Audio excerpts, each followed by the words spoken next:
স্নেহের নীলেশ। আশা করি ভালো আছিস। অনেকদিন ধরে তোর কথাটা পড়ছে মনে। তোরও কি আমার মুখটা পড়ছে পড়ছে মনে? একটা চিঠি লিখবো লিখবো করে হচ্ছে না লেখা। হতে পারে তুইও হয়তো ভাবছিস আমার কথা। দীর্ঘ 25 বছর সেই যে গেলি, একবার না হয় ভুলেও আমার বাসায় এলি। আজকাল তোর মুখটা খুব মনে পড়ে। সেই কোঁকড়ানো চুল, সেই দাঁত ফোকলা হাসি, আর সেই হারিয়ে যাওয়া শৈশব। কি যেন একটা তারের অফিসে কাজ করিস তুই, পাশ্চাত্যে। এরেই বুঝি কয় ইন্টারনেট। আমি অত বুঝি নে বাবু, শুধু এটুকুই বুঝি যে তারের বাঁধনে নিজেকে বেঁধেছিস, তা করা যায় না এড়ানো। কারণ তা বড়ই কঠিন যে ছাড়ানো। ও, তোকে তো বলা হয়নি, কিছুদিন হলো তোর মাসিমা চলে গেলেন। পরলোকের রেলগাড়ি দৌড়ে নিজের ইচ্ছা মতো ইহলোক ত্যাগ করলেন। তোর হয়তো বাড়ির সামনে সেই কুল গাছটার কথা মনে পড়ে। শৈশব থেকে কৈশোরে প্রায় অলস দুপুরে কুল পারতাম। একবার তো কি বকাই খেলাম, কানমোলাও খেলাম, সরস্বতী পুজোর আগে কুল খেয়েছি বলে। মনে পড়ে? এখন জীবনের প্রায় মধ্য গগন অতিক্রান্ত। সেই কুলপাড়াও নেই, কানমোলাও নেই, সেই বকাঝকাও নেই, সেই দুষ্টুমি ভরা শৈশব আমাকে কেউ ফিরিয়ে দেবে না। দুঃখে সুখে আনন্দে নিরানন্দে চলে যাচ্ছিল, কিন্তু আবার বাদ সাধলো, তার ছিল। আমার স্ত্রী বেনুবালা অসুস্থ। এই মফস্বলে অনেক বৈদ্যই দেখালুম, কিন্তু কেউ আর সঠিক রোগ নির্ধারণ করতে পারছিল না। ভেবেছিলুম এই বৈশাখে কলকাতা যাব, একটু ঘোরাও হবে, কলকাতার ডাক্তারবাবুকে দেখানোও যাবে।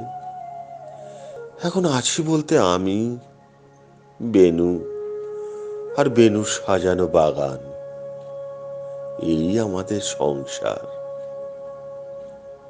সেদিন সবে বসন্তের শুরু, পূর্ণিমা সন্ধে।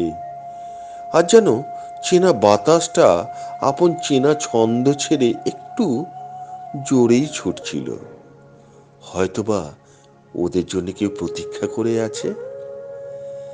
আমি বসে উঠোনে, পূর্ণিমার সন্ধ্যায় বাগানটাকে ভারী অদ্ভুত লাগছিল, যেন তারা স্বপ্নের মায়া জাল বুনছিল। ঘরের ভিতরে অসুস্থ বেনু শুয়েছিল খাটে। বসন্তের শুরুতে সেমন একটা কালবৈশাখী ঝড় দেখা যায় না বটে, কিন্তু সেদিনের সন্ধ্যায় ঈশান কোণে কালো মেঘের ভ্রুকুটি দেখা গেল। মুহূর্তে এক ঝাঁক কালো মেয়ে পূর্ণিমার চাঁদটাকে যেন আস্ত গিলে খেল। বাতাস আপন চেনা ছন্দ হারিয়ে দ্রুত বেগে বইতে লাগলো। হঠাৎ একটা দমকা হাওয়া বাসার লম্ফটাকে নিভিয়ে দিল। আচমকা এক রাস অন্ধকার দানবীয় উল্লাসে বাসার প্রতিটি কোণ দখল করে নিল। চারিদিকে একটা শ্মশানের নিস্তব্ধতা, তার মাঝে কোথায় একটা চাপা মৃদু আওয়াজ। এ আওয়াজ খুবই পরিচিত। হ্যাঁ, হ্যাঁ, খুবই পরিচিত। এ তো এ তো বেনুর দীর্ঘ নিঃশ্বাস। দৌড়ে ছুটে যাবার আগেই ঘরের নিস্তব্ধতা ভেঙে একরাশ ঘন অন্ধকার চিৎকার করে জানিয়ে দিল, বেনুবালা নেই, বেনুবালা আর নেই।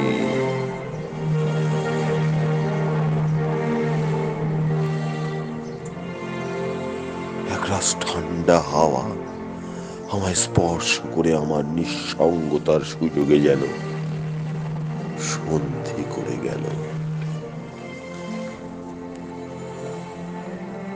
আর মফস্বল থেকে কাজ থেকে ফিরে বেনুকে পিছন থেকে জড়িয়ে ধরে ঘাড়ের নিচে কালো তিল বরাবর চুম্বন করে বলা হবে না, আমি ফিরে এসেছি, তোমার ভালোবাসার প্রেমিক, তোমার ভালোবাসার প্রেমিক।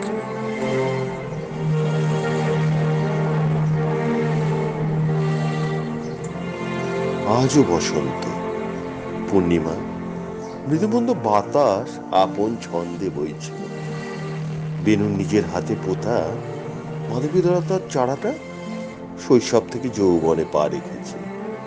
এই গাছটিই ছিল বেনুর খুব প্রিয়। আজ হয়তো এই বাগান, এই গাছ অস্থিরতায় ভুগছে তার অভিভাবকের অনুপস্থিতিতে, হয়তোবা আমার মতো নিঃসঙ্গতায়। মাধবীলতার বিকশিত ফুলগুলো তার গন্ধে তার উপস্থিতি জানান দিচ্ছে। মাধবীলতার ডাল পাতাগুলো বাতাসের স্পর্শে প্রাণ ঢালা সৌন্দর্যে প্রাণবন্ত হয়ে উঠেছে, যেন বেনুই তার অঙ্গ সঞ্চালনায় তার অস্তিত্ব জানান দিচ্ছে। গাছের পাতাগুলো যেন বেনুর কেশসজ্জা। আমি কাছে গেলে এখনো বেনুর শরীরের গন্ধ পাই। সেই গন্ধ আমাকে ওতপ্রোতভাবে জড়িয়ে রাখে ভালোবাসার স্মৃতিতে। যাই হোক, আমি তো আমার কথা বলে গেলুম, তোর কথা তো কিছু জানা। কিছু হোক না হোক, তোর সাথে সেই 25 বছর ধরে তো যোগাযোগ। তুই বলবি, ইডিয়েট, করিসনি কেন যোগাযোগ? আমি বলি, এখন আর যোগ কোথায়? শুধুই বিয়োগ। যদি সময় পাস একবার আয় না রে। কতদিন কত কথা হয় নাই, দেখিও নি। কথা দিলাম, তুই যদি তোর অফিসের তারের বাঁধন কাটিয়ে আসতে না পারিস, আমি না হয় একদিন জীবনের তারের মায়াজাল কাটিয়ে আসবো। কথা দিলাম। চিঠিটা অনেক দীর্ঘ হয়ে গেল রে। একে চিঠি না বলে ছোট উপখ্যান বললেও চলে। শেষ করলুম জীবনানন্দের দুটি লাইন লিখে। আবার আসিব ফিরে ধান সিঁড়িটির তীরে, এই বাংলায়। ইতি, তোর পুলু, পুলক কুমার রায়, সরিষা, দক্ষিণ 24 পরগনা।